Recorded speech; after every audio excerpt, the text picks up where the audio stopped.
A fully grown Amano shrimp. Why am I shouting A? A fully grown Amano shrimp. Back with another Fish Files. It's really early in the morning, so I'm not too sure. This is the only tank that's lit up at the moment, so I can only film in front of this tank.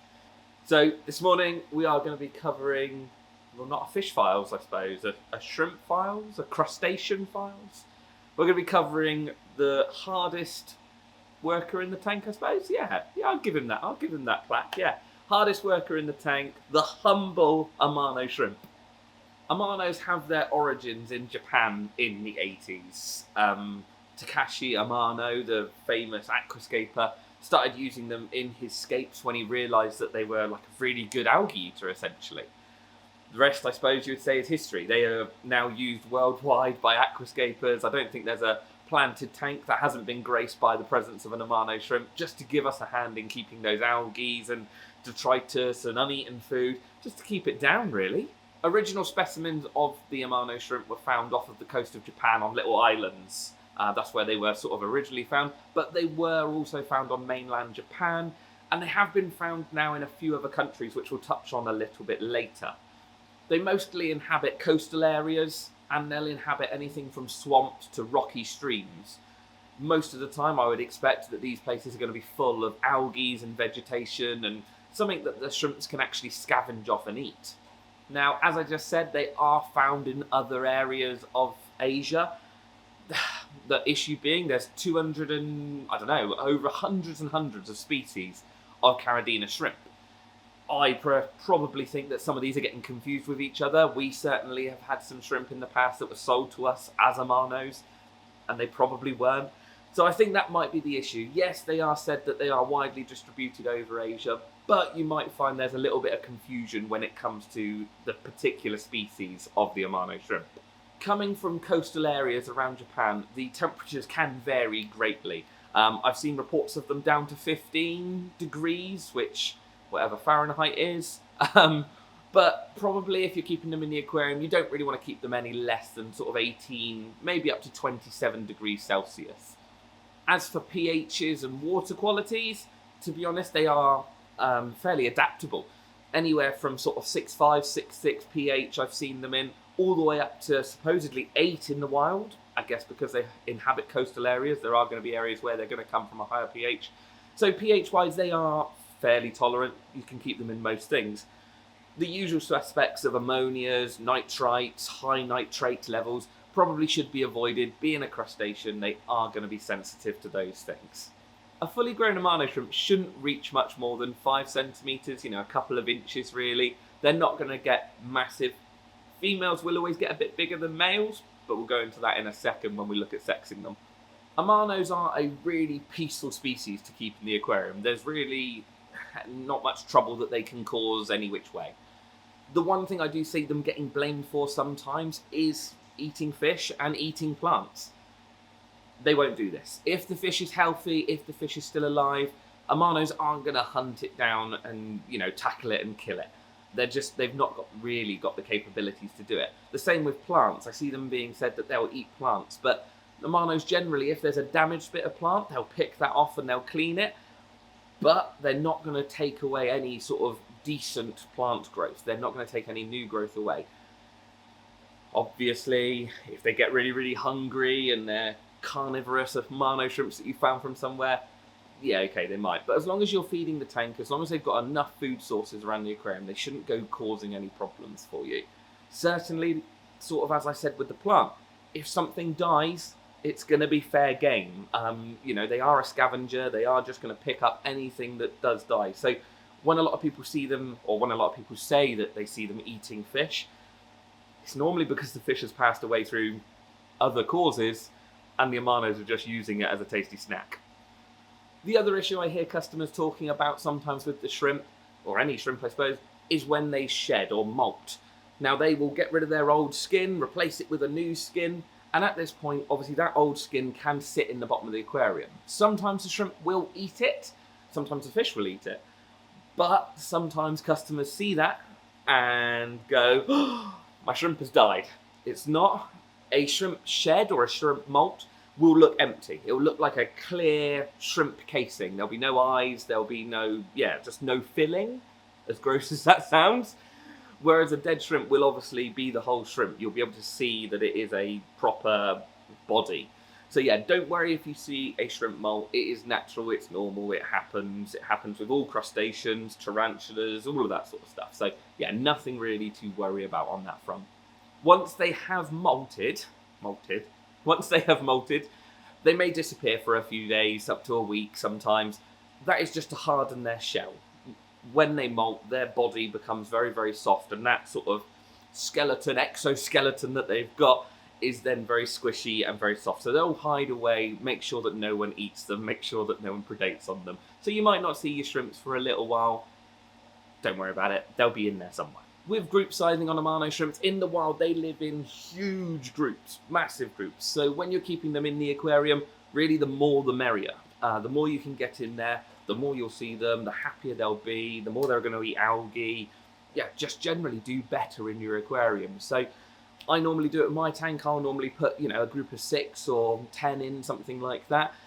And then in a week or two's time, I'll put another group in, and I'll just keep adding to them until I feel like I've got enough sort of Amano scavengers in the aquarium to keep me happy. Shrimps add very little bioload to your aquarium. So when I'm saying that I'm adding sort of 6 or 10 at a time, generally in a mature aquarium, it can cope with it absolutely fine. And going forward, they're not like a fish. They're not going to be adding that huge amount of bioload per animal to your aquarium. So you don't have to necessarily sort of use them in your calculations when you're trying to work out how many fish you can keep. Normally you can ignore the Amano shrimps. Yeah, okay, if you had 500 Amano shrimps in a 200-litre aquarium, you're probably going to have issues. But keeping them in sensible numbers, you don't really need to worry about the bioload they're going to produce. Normally, Amanos are an addition to your aquarium. When you're looking at the setup for them, I've seen them kept in all sorts of Iwagumi-style tanks to full-on aquascaped ones, biotope ones. Yeah, really, they are normally the addition to the aquarium. They're the afterthought, they're the cleanup crew. So really, setup-wise, you're just going to want to provide them with lots of homes, lots of spaces to get away from other fish so that they've got somewhere that they can feel secure, lots of vegetation, lots of algae, just things that they consume and things that make them happy. But other than that, the setup can be pretty much whatever you want. If you wanted to try your hand at a Amano shrimp biotope, I suppose you could. Nothing stopping you. I've read that they are varied in their areas or where they come from. So rocky areas with lots of vegetation and sort of clear water flowing, going down through it. So almost like, rivers, I suppose, nice little rivers and streams. The other place that I've read them being from is swamps. So really vegetation, murky, soft, silty bottom.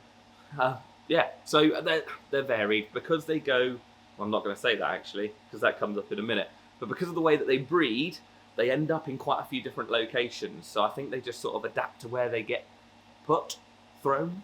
When it comes to tank mates, it's quite an easy one. Does it eat an Amano shrimp? Yes, no. That pretty much sums up if you can keep it with an Amano shrimp. It really, most of your shoaling species, your little tetras, rasboras, barbs, danios, most of your small versions of all of those guys, no problems at all, absolutely fine. Again, provide the shrimps with enough hiding spaces, they'll get along really, really well. Most catfish species, or smaller catfish species, not bigger catfish species, so most Corydoras and most suckermouth catfish species, they're not going to bother them and not really going to worry about the Amano shrimp being in there. Probably things to look out for is cichlids. Dwarf cichlids are a bit of a maybe, maybe not. It depends on the individual dwarf cichlid and how it wants to be and how predatory it wants to be. That would just be you having a look at yours and seeing how it gets on with other animals. And then, things like betters. Again, I've had betters that will hunt down every shrimp in sight and will murder them. I've had other ones that they'll be absolutely fine. So it's just bearing in mind what you're keeping and what you're looking at. If you've got anything aggressive in there, it's probably not worth risking it. I suppose the other one to think of is loaches. Again, they're a bit of an odd one. We've had customers that have kept, big loaches in with shrimp. Absolutely fine. As a rule, I probably wouldn't risk it. Feeding-wise on the Amano shrimps, obviously they're scavengers. They're going to eat anything that hits the deck, you know, flake food, pellet food, frozen foods, anything. They're going to eat that. If you want to give them something that's specifically for them, there are loads of shrimp foods available on the market that help with shell development and molting and all of that sort of thing. So if you did want to, you could use some of that. It might be tricky in a community aquarium to actually get it to them without everyone else demolishing it first, but it certainly would be worth trying. The main thing they're going to be consuming, or you hope they're going to be consuming in your aquarium, is the algae. Over the years, I've seen Amano shrimps eat, you know, blanket weed and blackbeard algae and weird algae slimes that coat things. They eat just about any of it. There's not many that they won't touch.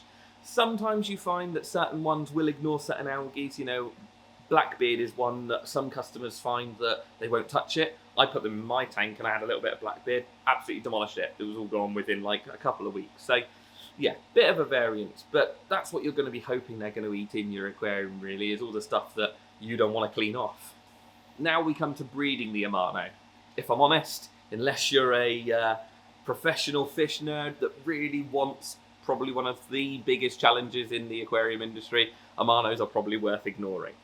As I said earlier, there are hundreds of species of Caradinia shrimp, so some of them might be different, some of them may breed differently, but the true Amano is quite tricky. Sexing them is really easy, telling them apart is simple. Females will always be bigger, and obviously at some point will carry some eggs underneath them. Males are a lot smaller and a lot slender.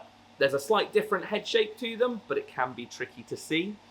The other thing that's worth looking at if you're trying to sex them is that the female down the side will have dashes, I suppose you would say. You know, the spots down the side will join up slightly.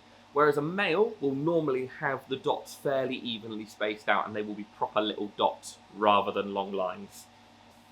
The Amanos will breed without any intervention from you. The females will start carrying eggs, and yeah, they will breed in the aquarium quite happily.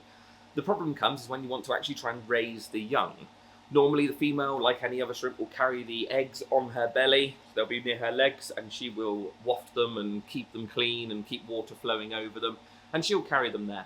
When she drops them, she doesn't actually drop baby shrimp. She drops a larva, or larvae, whichever one. She drops that, and normally in the wild these would get washed out to sea, which explains their coastal sort of distribution and why they're in a few little islands, and while they're on the coast of Japan and the coast on the islands over here. It sort of explains how they've got to all these different locations. But they'll get washed out to sea, and for a fair few weeks the larvae will stay at sea, feeding on microscopic organisms and actually building themselves up. Once the larva has finished its stage at sea, it will normally move back into freshwater streams and back into freshwater rivers to repeat the cycle. So then they will move back up and the whole thing will repeat again. I suppose a little bit like salmon, really. It's the same sort of concept, just in shrimp form. So with that in mind, with how hard it is to get the larvae when they hatch and getting the timings right of when the female drops the larvae in the tank to, I keep saying the word larvae, either one. But she'll drop them in the tank. It's going to be really difficult for you to work out when you've got to start increasing the salt level, when they should move back into freshwater. It is going to be quite a tricky thing to do. So personally, if you're looking for a breeding project and you are liking the look of shrimp, cherries, blue jellies, I don't know, even crystal shrimp, any of those guys are going to be a lot easier and a little bit more enjoyable. If you are up for a super duper challenge, then yeah, go for the Amanos. You know, it's not been done very much in the aquarium industry as far as I know. Yeah, it's not an easy thing to do, but if you do want a challenge, go for it. You know, try and breed your Amanos. You'll get eggs. It's just whether you can work out how much salinity and yeah, what you need to do with that. So yeah, personal choice, but I wouldn't bother. So there we go, fish files, or shrimp files, I suppose this one is. Done. Finished. Good. First invertebrate one. Nice. I'll take that one off the list. So, obviously, always, thank you very much for watching. If you've got to this point, you've listened to me waffle about shrimps for God knows how long.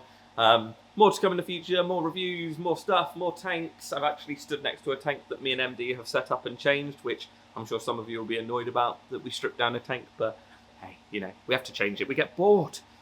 Until next time, I'll see you soon.